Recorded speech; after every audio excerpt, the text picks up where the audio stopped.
non gaur gauean eta bihar asteazkena gaueko 9 eta goizeko 6 bitartean. Gainera, BI 35/43 errepidean, Igorre eta Otzandio artean Dimatik errei bat itxita egongo da maiatzaren 26ko gaueko 12 arte. Eta BI 21/20 errepidean, Mungia eta Bilela artean, Plentzerako norabidean errei bat itxita egongo da maiatzaren 19ko arratsaldeko 6 arte.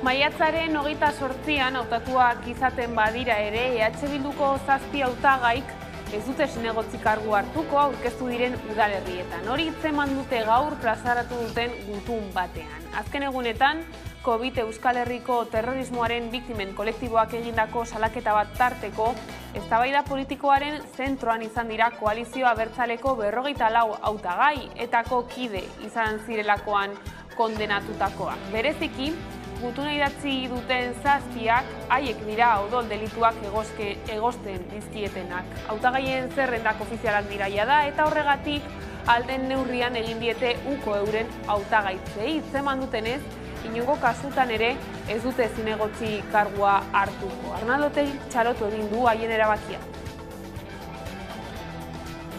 Gure ia 4.500 hautagaiek eskubide zibil eta politiko osoak dituztenek bat egiten dute eta izenpetu egiten dute soilik bide baketsu eta demokratikoarekin aldeko EH Bilduren apostua. Gure hautagaiek oso osorik denek eta hitzez hitz izenpetzen dute urriaren 18ko adierazpena, zauriak kentzeko borondate zintzoarekin. Gure konfiantza osoa adierazten dugu Euskal Herritarrek aurreko zikloa gainditzeko eta erabateko bake eta askatasuneko etorkizuna lortzeko azken urteetan egindako benetako urratsak eta konpromisoak interpretatzen jakingo dute. Gabon, gaiaren inguruan erreakzioak berehala jaso dira. Eusko Jaurlaritzak eskatu du egindako kaltea bidegabea izan zela onar dezatela, entzun dezagun. Euskal gizartearen gehiengoa zai dago noiz esango digun EH Bilduk ezker abertzalearen izenean indarkeria erabili zuten persona horiek modu injustuan, bidegabean eta ilegitimoan erabili zutela indarkeria eta beraz onartu dezatela eragin zuten sufrimentua eta mina bidegabea izan zen. Hauteskundeekin jarraikin Nafarroan izurriaren legealdia izan da amaitu berri dena. COVID-19ak agerian utzi zituen osasun sistemaren arazoak eta gabeziak eta langileen pazientzia agortu da. Nafarroan mobilizazio eta greba deialdien artean heldu dira alderdien promesak. Leire Martínez. Pasaden ortzegunean hasi zen hauteskunde kanpaina gurean eta asteburuan Nafarroan alderdi guztiek euren agerraldiak egin zituzten. Azpimarratzekoa izan da alderdiek edo alderdi gehienek arerioak bilatu zituztela euren kanpaina mezuetan. Beraz, norgehiagoka hauteskunde kanpainaren hasieran. Eta Nafarroan ere euri jasa handiak bota zituen asteburuan, bereziki iparraldean. Baztan eta Bortzirietan euri jasek uholdeak eragin zituzten zenbait tokitan, baina suhiltzaileek eta bertako voluntarioen lanari esker, etzen aparteko kalterik izan. Horri buruzko azalpenak eman zituen atzo, Javier Remirez, Nafarroako gobernuko presidente ordeak, eta adirazi zuen euria oro har ondo etorria izan dela, premia badagoelako. Dena den, euriteek eragin ditzakeen kalte pertsonalei eta azpiegituretan eragin ditzakenei adi daude Nafarroako gobernuan.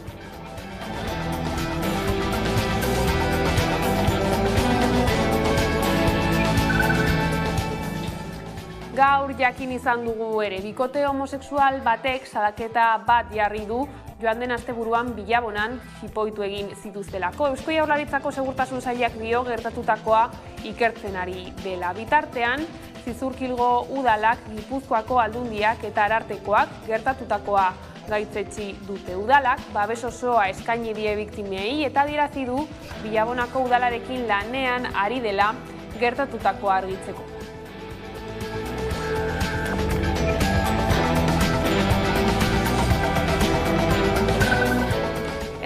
Euskadiko txosnetan abuztuaren 3-tik 9 izango diren talde berrien izenak iragarri dituzte jada. Los Chicos del Maíz, Tropa do Carallo eta Kolpeka izango dira besteak beste.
Ongietorriak gurean gaur gaueko albistegira. Maiatzaren 28an hautatuak izaten badira ere, EH Bilduko 7 hautagaik ez dute zinegotzi kargua hartuko aurkeztu diren udalerrietan. Hori hitzeman dute gaur plazaratu duten gutun batean. Azken egunetan COVID Euskal Herriko terrorismoaren biktimen kolektiboak egindako salaketa bat tarteko, eztabaida politikoaren zentroan izan dira Koalizio Abertzaleko 54 hautagaietako kide izan zirelakoan.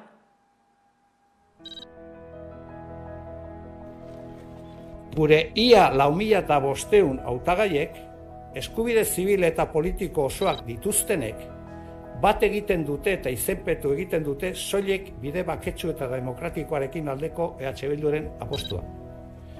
Gure hautagaiek oso osorik denek eta hitzez hitz izenpetzen dute urriaren 18ko adierazpena, zauriak kentzeko borondate zintzoarekin. Gure konfiantza osoa adierazten dugu Euskal Herritarrek aurreko zikloa gainditzeko eta erabateko bake eta askatasuneko etorkizuna lortzeko azken urteetan egindako benetako urratsak eta konpromisoak interpretatzen jakingo dutela. Hauteskundeen harira ere hauxe da egunak utzi digun kronika, ikus dezagun.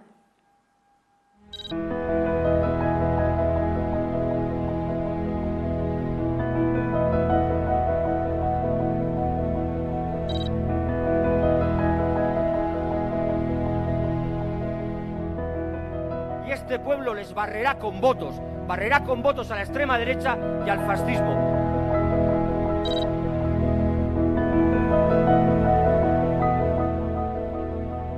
Y cada vez que dan por perdidas las elecciones, que es lo que les va a pasar el próximo 28 de mayo, siempre utilizan el mismo argumento, que es el de ETA. Ahaztea eta desmemoria zeharo bidegabeak dira indarkeriaren biktimekin. Horrela, ulertu dugu guk beti.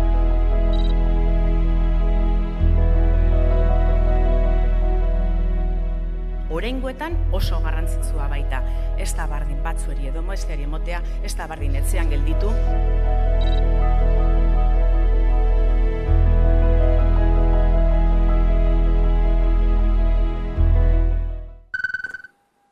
Aldiz, Nafarroan alderdi guztiek agerraldiak egin dituzte Nafarroako hainbat tokitan. Azpimarratzekoa izan da alderdi gehienek aurkariak bilatu dituztela euren kanpaina mezuetan. Markesinak, Bilabesak eta Hiriko Hormak hauteskunde kolorez daude jada Iruñerrian eta Nafarroan. Pasaden hortzegun arratsean ekin zioten kanpainari alderdiek, baina asteburuak hainbat ekitaldi eta zer errana ekarri du. PSOEko txibitek UPNeko bozkatzaileei dei egin die ari bozka emateko. Muchas personas que en alguna ocasión han votado a UPN saben que el Partido Socialista defiende Navarra y es un partido situado en la centralidad política, sin estridencias, con lealtad institucional, siempre defendiendo los fueros. UPNek aldiz EH Bilduren kontra egin du. El resto de las formaciones políticas son una franquicia de sus marcas en Madrid o en Bilbao. UPN no. UPN no depende de nadie. Es el único partido que toma las decisiones aquí. Un gobierno del Partido Socialista con Bildu que va a generar más deterioro y más retroceso en Navarra. Eta Bilduk aldiz UPNeko espartzaren eta eskuinaren aurka jo du. Vosotros, vosotras, sois los mejores, las mejores jefas de campaña después de Esparza, claro está. Gero Abaiko Uxuek PSOEren kontra egin du eta adorea eta balentria eskatu dio alderdiari. Y nos hemos encontrado con que socios de gobierno, socios parlamentarios también, se acochinan un poquito cuando hay que plantar cara ante Madrid. No lo vamos a hacer, no lo vamos a permitir. Alderdien norgehiagoka maiatzaren 28ko udal eta foru hauteskundeetarako. Nafarroan euskara ofizial izatea aldarrikatu dute 100 lagunek. Euskal Herrian euskarazek eskatu die alderdiei ez atzeratzeko gehiago auzia eta behingoz onartzeko lege berria.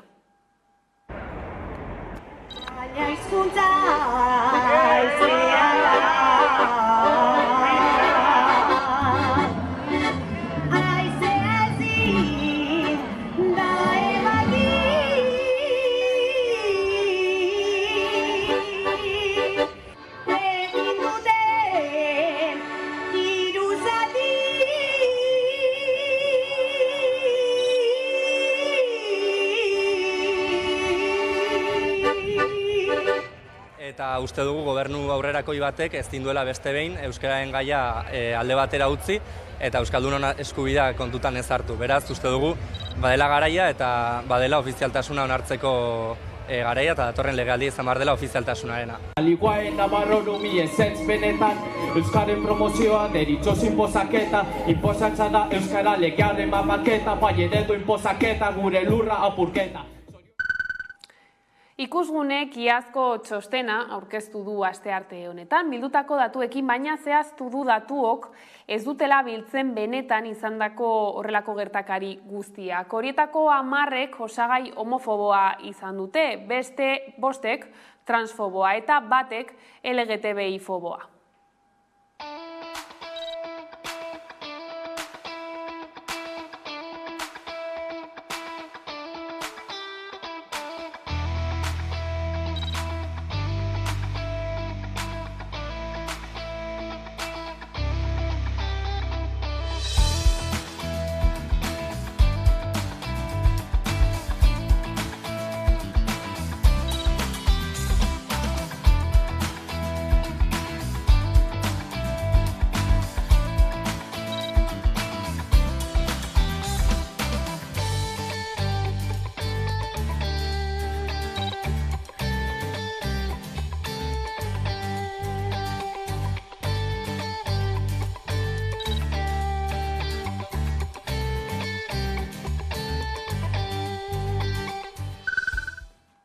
Manifestazioekin jarraiki, maiatzaren 28 arte luzatu du gehiengo sindikalak Osakidetzako garbiketako greba deialdia. Osakidetzak azpikontratatutako garbitzaileek hilabete eta erdi daramate greban. Osakidetzako langilei esartzen zaizkien baldintza berdinak aplikatzea eskatzen dute.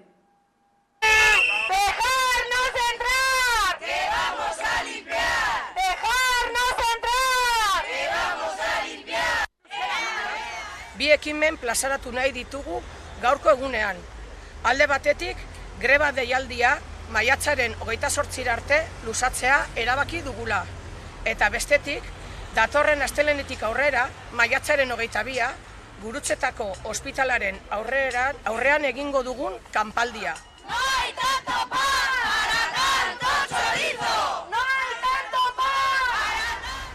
Ez gara homologaziotik haratarago doazen gaiak aldarrikatzen ari. Ez, besterik gabe Osakidetzako langileen baldintzen homologazio hori eustea eskatzen ari gara. Garapen profesionalaren deialdietara sarbidea izatea.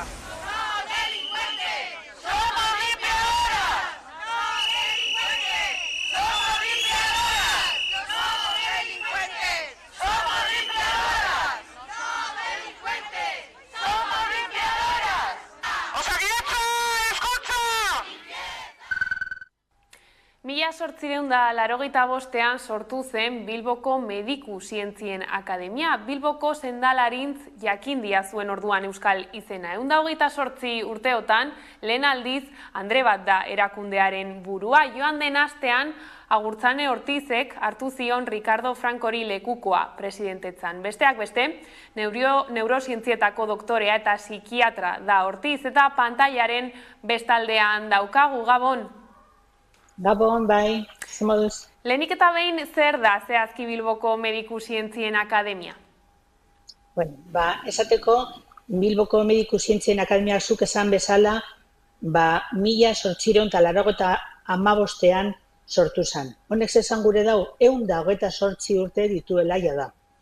Bueno, 4 egun aurretiago, Gazeta América de Bilbao delakoa sortu izan zen, hau da gure espresio organoa non divulgatu, zabaldu egiten dan aldizkari honetan guk egiten duguna.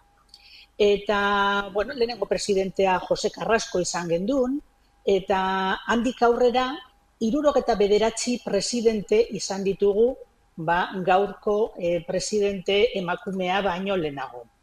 Zein da gure indargunea? Elkarte soziosanitario osasun gintzan ari garen pertsonek osatzen dugu elkarte hau. Elkarte azke bat da, disiplina anitz duna eta interdisiplinarra bere bai.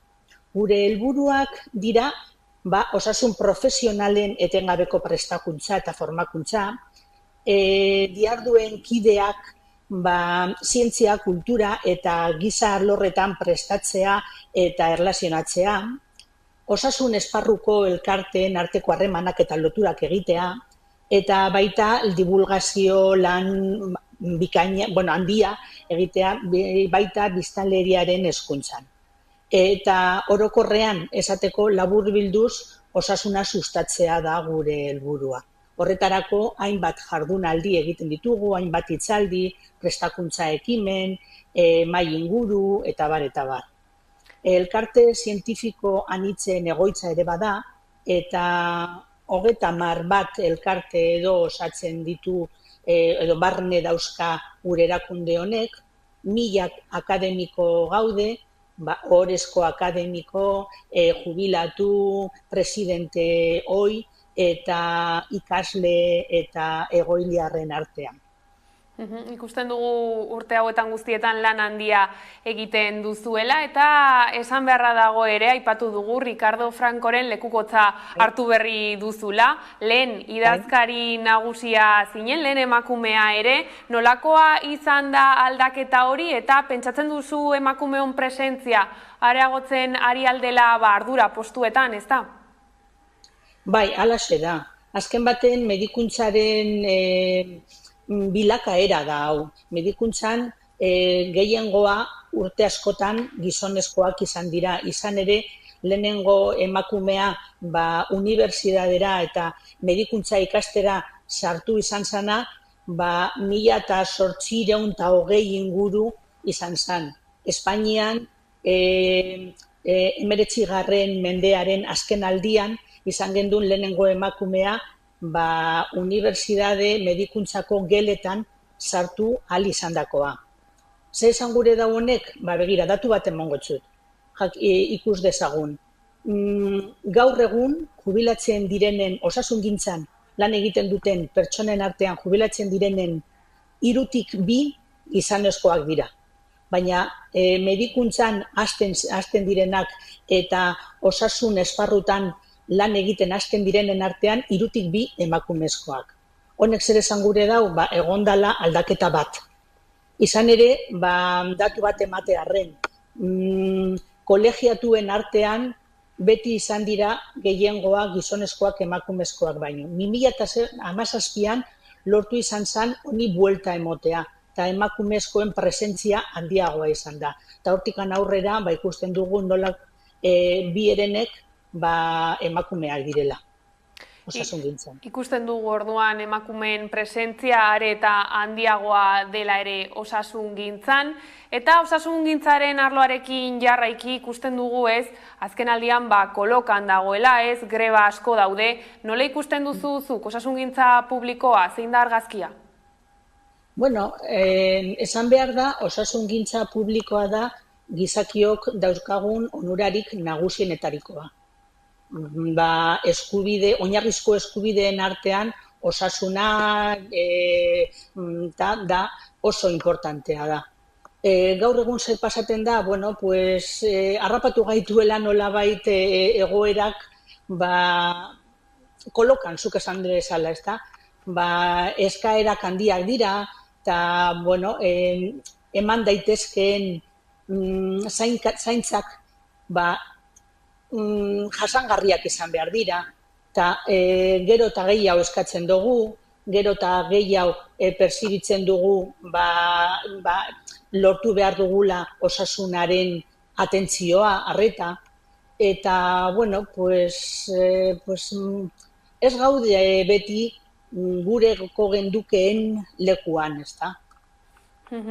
Psikiatra zaren aldetik buruko gaixotasunak ere puri-purian daude azken aldian. Nola ikusten duzuzuk egoera? Bueno, hainbat dira, entzuten dugu, buru hilketa nahikotxo igo egindala arrisku adin tarte batean, gazteen artean alabehar, eta buru hilketa, ansiedadeak, depresioak, eta nahikotxo ikusten dira gaur egun bai, egia da. Agurtzan, oso interesgarria kontatu diguzun guztia, mila esker gurekin egoteagatik eta hurrengora arte. Eskerrik asko zuei. Zerbitzu publikoaren afera zeresan handia ekarri du azken aldian gizartean. Arabako Aldundiko makila eskuratzeko lehian diren hautagaiei eta zerrendakidei galdetu diegu gaiaren inguruan. Entzun dezagun.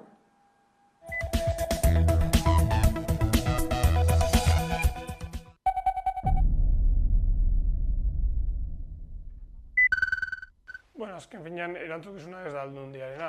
Aldundiak lagundu dezake modu batean edo bestean, baina erantzukizuna berez ez da Aldundiarena. Nik uste dut, Aldundiak zaintzaren inguruan oso apostu sendoa egin duela, lehen aipatu dizuan moduan, uste dut oso garrantzitsua dela pandemiaren ostean ikusi dugun moduan zaintza eredua aldatu behar dugula eta lortu behar dugula egoitzak gero eta gehiago etxearen irudia hartzea eta azken finean menpekotasuna duten pertsonak eta zaintza behar duten pertsona horiek haien etxean egongo balira bezala bizi ahal izatea egoitza horietan eta Aldundiaren helburua eta Aldundiaren proiektua da egoitza eredua bide horretan edo horrela bidera.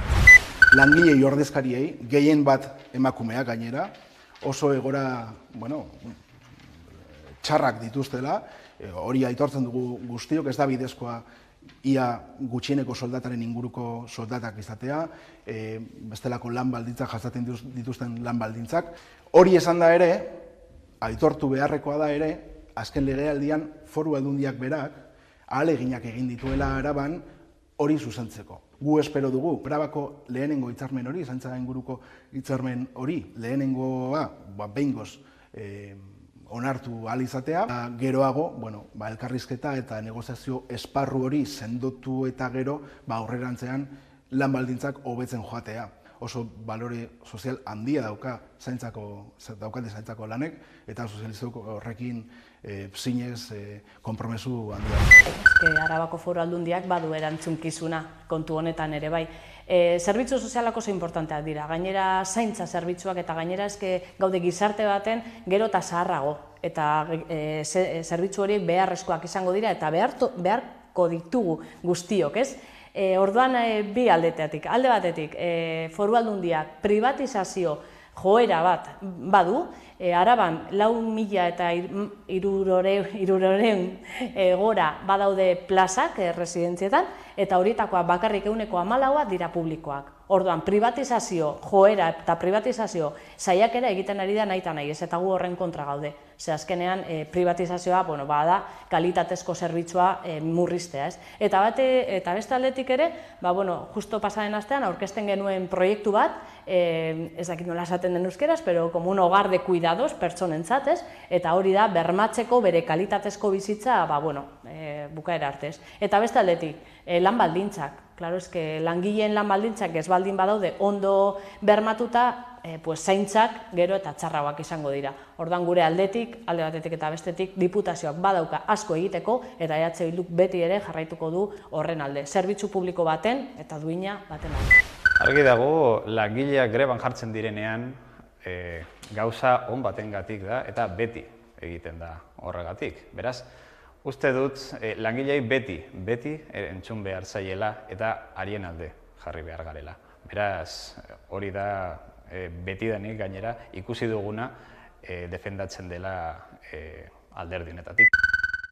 Nik esango nuke, beti hobetu daitekela, baina osasungintzan eta beste alor guztietan.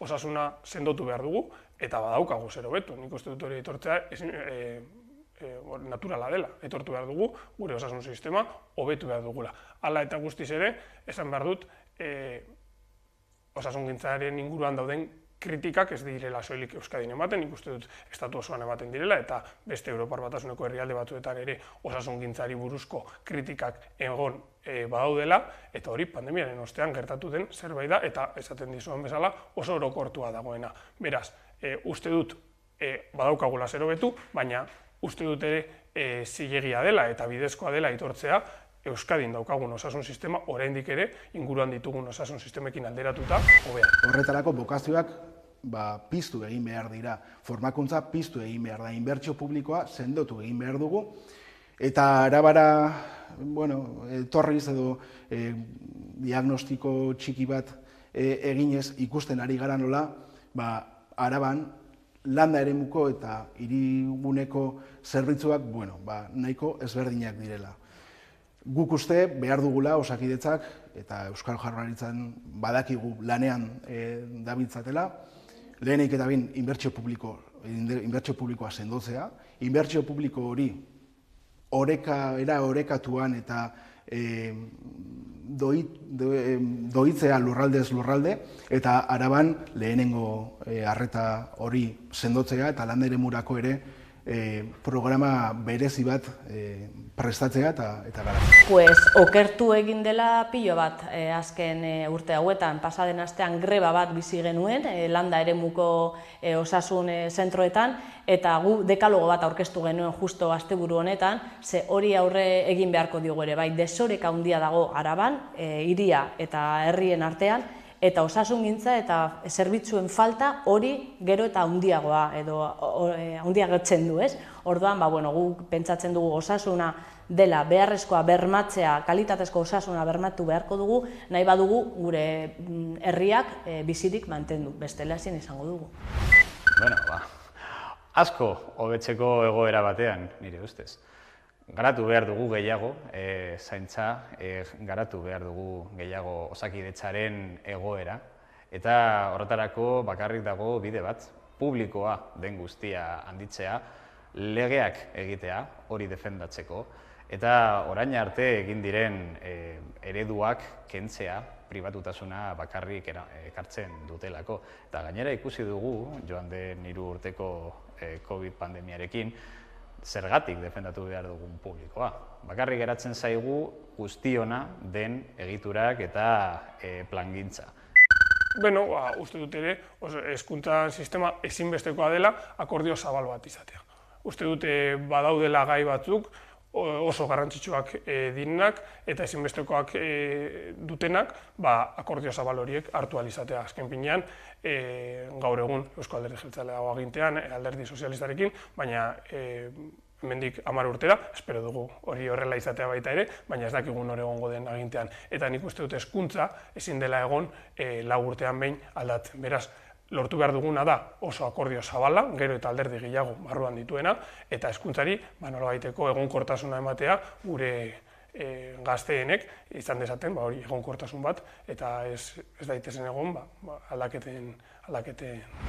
Argitaratu ditugu publikoki eta bai pribatuki gure kezkak sailburuari, beste gure kide diren EAJ-PNV-ko ordezkariei, orain parlamentuan hasi da tramite parlamentarioa, emendakinak egiteko aukera, baita ere eragile sozialei, hezkuntza komunitateari ere entzuteko igual garaia heldu da, gure ustetan eskola publikoko ordezkariei adibidez, edo beste eragile sozialei, sindikatuei entzun behar diegu, beren kezkak ere parsaratu dezaten, eta lege horren inguruan ere guk lan egingo dugu, emendakinak aurkeztuko ditugu, segregazioa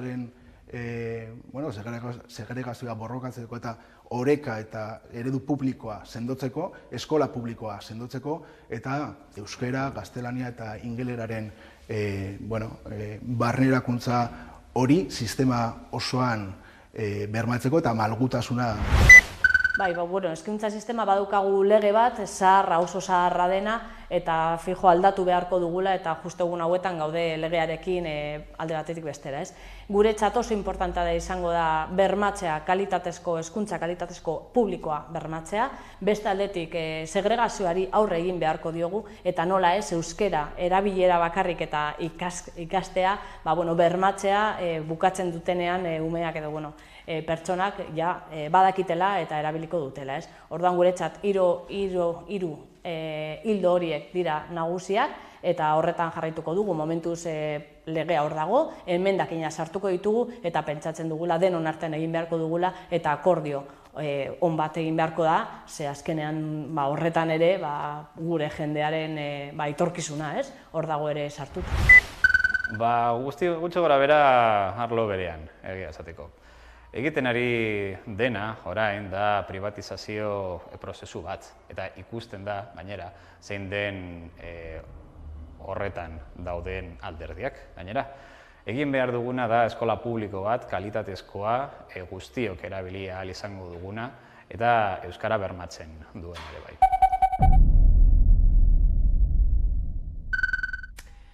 Azpiegiturei dagokionez berriz, Araban, AHT-ak sortzen dituen iritziak ere jaso ditugu, entzun ditzagun.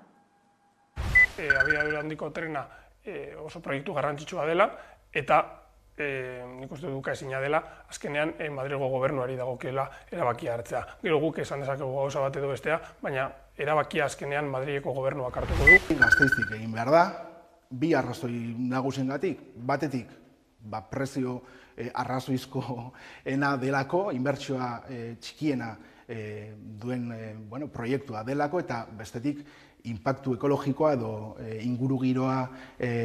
ingurugiroari kalte gutxien ematen dion lotura delako. Eta egia esateko gai interesgarria eta komplejua dela deritzot.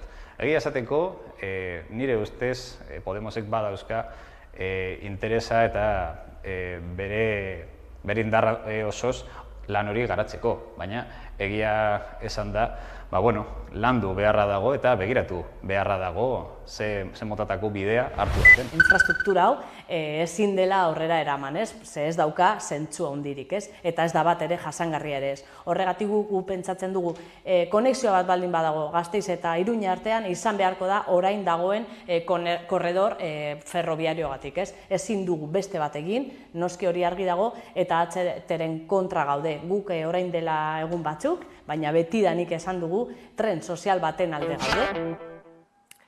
Gasteizen martxoaren 3ko memorialaren fundazioa datozen egunetan burutuko da. Gotzaingoak eta Eusko Jaurlaritzak desadostasunak sortu dituen estatutuetako puntua adostu dute jada. Nerea Garziak azalduko digu. Gotzaingoak fundatze estatutuen onarpena atzeratu zuen. Zioenez, jaso zituen azken estatutuak zenbait aldaketa jasotzen zituzten, batez ere puntu zehatz batean. Gotzaingoaren asmoa zen berriz negoziatzea puntu hori erakundeekin eta elkarte memorialisteekin. Izan ere, fundatze estatutuak onartu behar dituzte Lakuak, Gasteizko udalak, Martxoak, hiru elkarteak, Memoriagarak eta Gotzaingoak. Maiatzaren 11an, Juan Carlos Elizalde Gotzaina eta Nerea Melgoza sailburua bildu ziren puntu horren aldaketa eztabaidatzeko eta argitzeko. Bilera horren ostean desadostasunak desagertu ziren eta prozesuak aurrera egin du. Gauzak horrela hurrengo egunotan Martxoak 3ko fundazioa erregistratuko da. Eta horren geratuko litzatekena izango litzateke batetik patronatoa osatzea ez, bai Memoriagara eta Martxoaren 3 aldetik, bai instituzioen aldetik, eta bestetik Martxoaren 3ko elkarteak gogorarekin hitzein duen konbenio hori sinatzea, bengoz lanean hasi ahal izateko eta proiektu hau aurrera eraman ahal izateko. Bestalde, beste tramite batzuek ere aurrera egin dute. Gasteizko udalak Martxoak 3ko memoriagunea jasoko duen parrokiaren lursaila erregularizatzeko beharrezko hirigintza tramitea onartu du. Partzelazioa proiektuak aurre ikusten dituen lursail bereizietan, elizaz gain, hainbat egiezin daude, hala nola Koldo Mitzelena, Odondapraiz eta Iparralde Gizartetzea. Arabako aldizkari ofizialean argitaratu ondoren, hilabeteko alegazio epea irekiko da.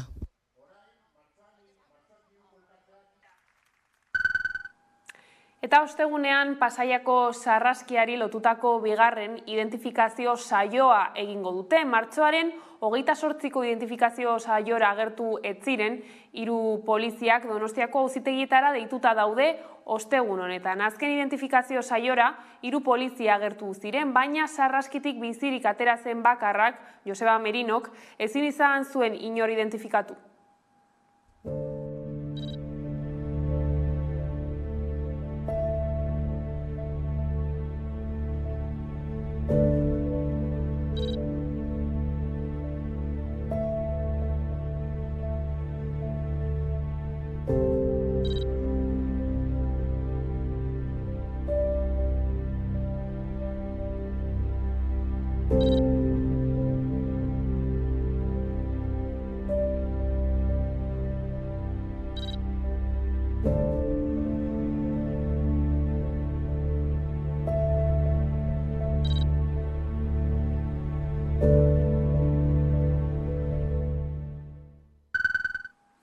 Bestalde, Gasteizko udalak ibilgailu elektrikoak kargatzeko 8 puntu jarriko ditu autobus geltokiko aparkalekuan. Udalak espazio horiek mantendu eta ustiatu nahi ditu deskarbonizazio planaren baitan.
Eta gaur jakin izan dugu, 2 gizon atxilotu dituzte Arabako mahastietan etorkinak esplotatzeagatik. Lan esplotazioa helburu duen gizakien trafikoagatik. Hain zuzen ere, Arabako mahastien aferari buruz ere mintzatu dira Arabako Foru Aldundiko hautagaiak eta zerrendakideak.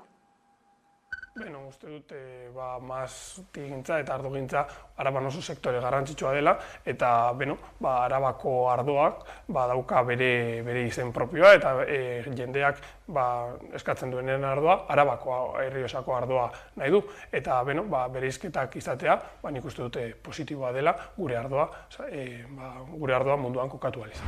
Errioxaren markatik kanpo, etorkizuna oso murritza eta oso iluna ikusten dugu. Errespetatzen ditugu, posizionamendu politikoa eta gure autopolitikoa da markaren barruan, araudiaren barruan eta Consejo Reguladoraren barruan,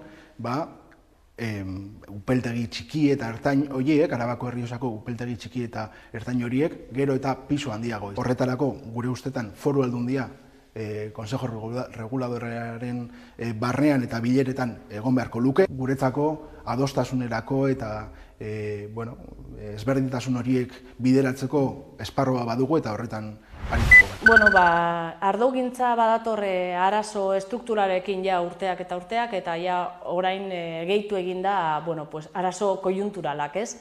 Gure aldetik bakarrik errespetua eskatzen dugu, errespetuak nahi dutena gelditu Araba Errioxako izendapenean geldi dezatela, baina nahi dutenak atera, gu noski bultzatuko dugu eta beraien alde egongo gara zergatik. Aukera oso ausarta izan delako, erabaki ausarta izan delako, eta ez da batera erreza ateratzea Errioxa izendapenetik, eta beraiek bere erabakia da, eta gu beti egongo gara alde. Ikusten dugu gobernu aldetik, dejazio moduko bat edo gutxienez utzi du alde batean sektoreak, eta gu pentsatzen dugu sektorea da egiten duenak eskualdea, eta gu beraien alde egongo gara. Egia esateko ez daukat oraingoz ideia bat, horretan beraz nahiago dut jakin gabe ez hitz egitea.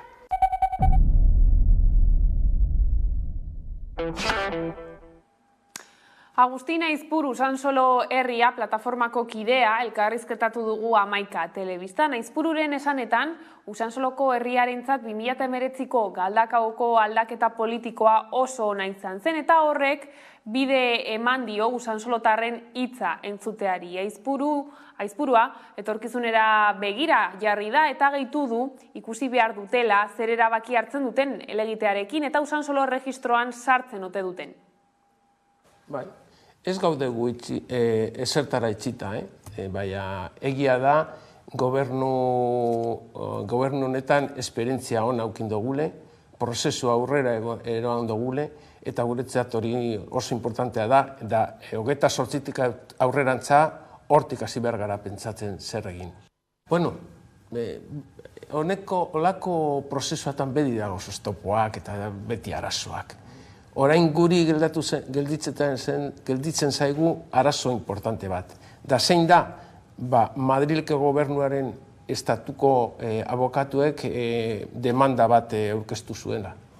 Da demanda hori, bere demanda horrek bere bidea eran behar du eta ia zelan amaitzen den. Eta beste aldetik, arazo bat aldogu eukin, Madriletek esaten badozkue, ez dutela Usansolo erregistratzen, herriko registroetan, ez? Baina, guk daukagu daukagu ilusioa Madrileko Kongresuko presentatu dugun, zelan esaten da, enmienda hori aurrera joatea da orduan arazo juridikoa hor amaitzen da hortik sartuko gara beste plano baten, prozesu politiko baten. Hauteskundei begira Aizpuruk legegintzaldiaren balorazioa eta erronka berriak azaldu ditu, entzun dezagun. Ilusioz. Eta gure erronkarik handiena da Galdakaoko udaletxean Usansolo herriak gutxiendi bizi negotzia mantentzea. Zertarako, behar duguleko udaletxean egon aurrera erateko prozesua. Ondino prozesu ez da amaitu, da horretarako lan egin behar dugu nino. Eta gainera, hori, UHek ez badauka indarra udaletxean txartu ibiliko gara prozesua aurreratuko. Horregatik eskatzen dugu Usansolori beste urrengo hauteskundeetan Usansolo hori bozkatzeko eta Usansolo hori bultzatzeko, Usansolo herriari bultzatzeko, aurrerantza joateko eta prozesua amaitzeko. Usansolo herriarentzat eta Usansolorentzat 2019ko Galdakaoko aldaketa politikoa oso ona izan dela. Eta hor dago zelan gu gobernuen egonda Usansoloko prozesua aurrera eran dugule da amaiera arte Galdakaoko udaletxean. Eta, udaletxeko lau alderdi edo plataformak konformatzen du bere gobernua, eta Usansolo herritik eskerrak eman behar ditugu EH Bilduri, Podemosei eta Auzoak plataformari euren implikazioa gaitik gure prozesuan. Araban, Bizkaian eta Gipuzkoan gora egin zuen heriotza kopuruak 2022an. 24.160 pertsona hil ziren, 12.314 emakume eta 11.846 gizon. 2021arekin alderatuta, 4,7 ugaritu ziren heriotzak EAN, eta 2019arekin alderatuta berriz 12. Eustatek atzo zabaldutako datuen arabera heriotza kopuruaren igoera nabarmena izan zen batez ere Araban eta Bizkaian.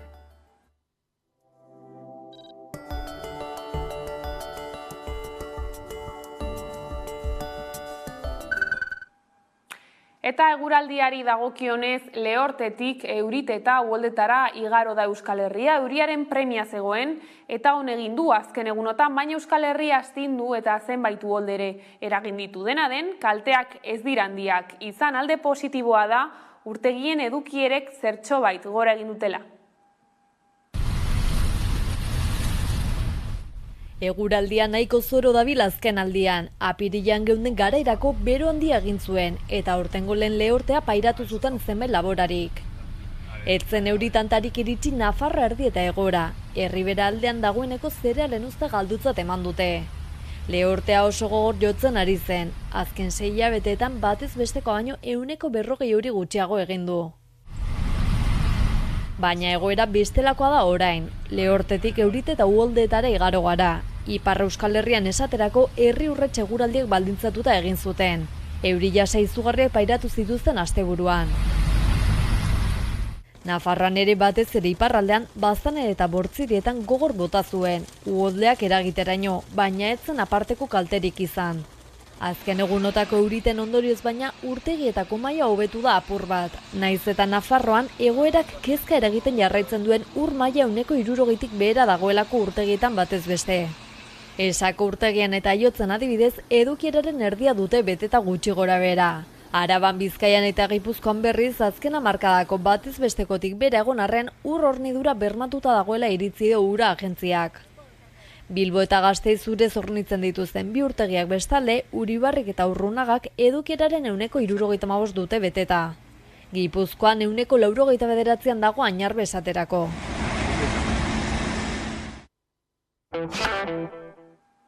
Kulturarlora salto Gasteizko Montermoso kulturuneak Rock on Top ekitaldiaren bigarren edizioa jasoko du maiatzaren 24tik ekainaren 14 bitarte. Ekitaldi horren funtsa 2023ko azkena rock festival jaialdian egongo diren taldeei buruzko musika dokumentalak proiektatzea izango da.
Gasteizko Udalak Labe gazte laborategia sortu du. Gazteentzako gune artistikoa da hori. Laborategiak Gasteizko gazteek sorkuntzarekin lotutako jarduerak bideratua izateko topagune bihurtzea du xede.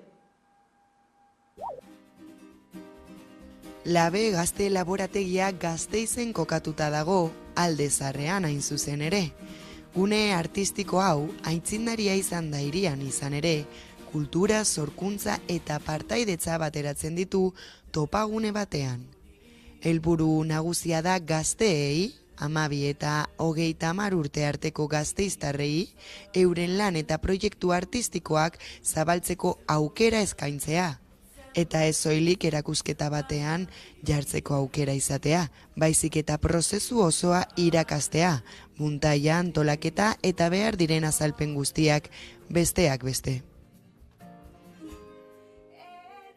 Nik eskatu da leku bat Gasteizen hau bultzatzeko eta laguntzeko pasu horietan nola egiteko eta horrekin lortu dugu denon laguntzarekin hau abian jartzeko. Azkenean beti sustatu da artea, baino Gasteizen galeriak igual serioagoak direla pentsatzen dituzte gazteek. Hemen aukera daukate tarte horretako gazteek liberazio bat modua izatea eta haien proiektuak naiz eta ibilbide bat ez izan eta hasi berriak izan arren, hemen daukate espazio bat haien lan presentatzeko edo ikustarazteko. Lehia da guztion artean egitea, ez bakarrik nik badaukate esposaketa bat, pasatuko dizut eta zuek montatuko diguzu. Ez da, guztion artean montatzeko eta horrela ikasten da dana.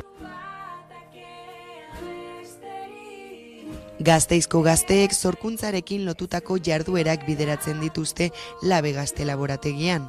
Guneak lantaldea sustatzen du artisten artean. Oso ekimen berria da, baina azken hilabeteotan zenbait gazteek aukera izan dute bertan lan egiteko eta euren lanak beste artista batzuekin partekatzeko. Niretzat, onuragarriena dela gazteriari ematea aukera hori baita ere egiteko gauza impresionante bat, baizik eta bai eskaintzea aukera hori, inkluso gauza txarto egiteko, baina bertan murgiltzea, hau da, montatzea, erabakiak hartzea gure artean, edo bai, sin más, mundu horretan murgiltzea, baina bai guri eskubidea ematea. Increíble, todo el proceso ha sido increíble, conocer artistas nuevos, digamos que estar en un espacio que te permite trabajar y aprender de otras personas es como muy importante para mi trabajo. Nunca son suficientes los espacios para jóvenes y para fomentar la creatividad y todo este tipo de proyectos que en últimas lo que hacen es beneficiar a la sociedad y beneficiar el mismo entorno en el que se desarrollan.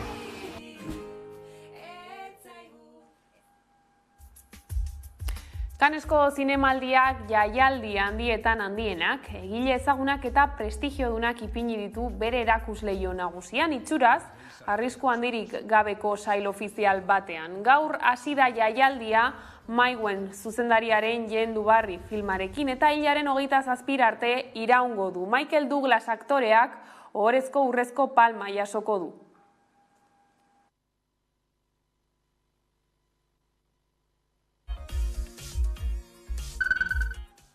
Eta gurera bueltan Bernardo Atxagaren Olaxe bizi da xola haur literaturako bilduma aurkeztu du Ereinek. Atxagak sortutako xola txakurraren 5 abenturen bilduma kaleratu du argitaletxeak.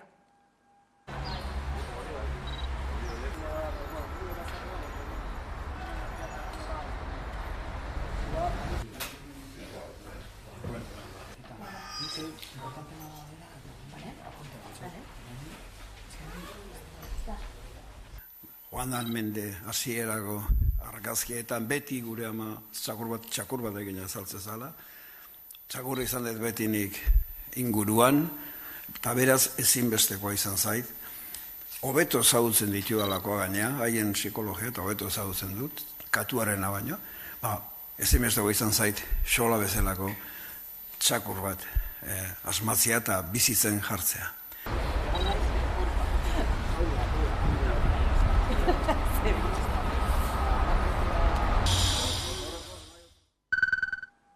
Eta gaur gaueko 10:00 geltokia saio berri bat izango dugu ikusgai Hamaika telebistan. Ikus dezagun aurrerapen bat. Kompetitiboa, berekoia, individualista den sistema ekonomiko suntsitzaile honen aurrean alternatibak behar dira. Alternatiba bezala ekonomia sozial eta solidarioaren printzipioak ditugu.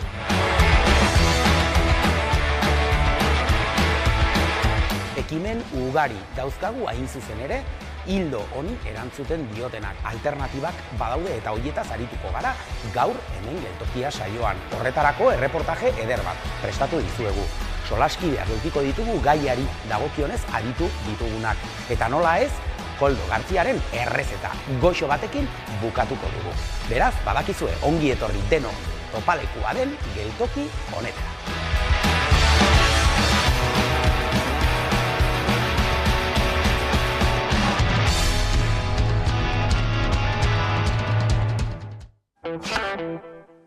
Eta kiroletan Josetxo Mujika triatloi munduko txapelduna dugu protagonista. Zumarragakoa dugu txapeldun berria eta podiumean Ikurrina atera du. Antolakuntzako kide bat hori kentzen saiatu da, baina ez du lortu. Mujikaren esanetan Ikurrina aldarrikapen gisa atera nahi du.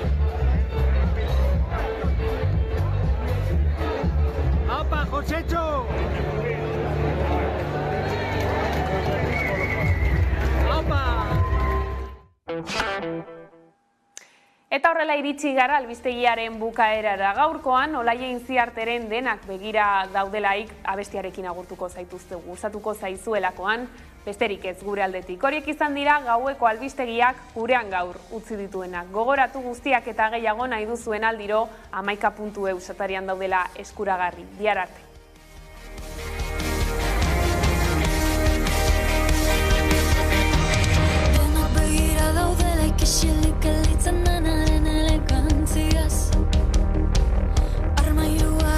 Ilunaz betea dut eta aurpegia xuria. Sorora jautsi dira beleak eta nizarura. Begira, azken hor duan balitzatia. Nori ireki pentsatzen ari naiz.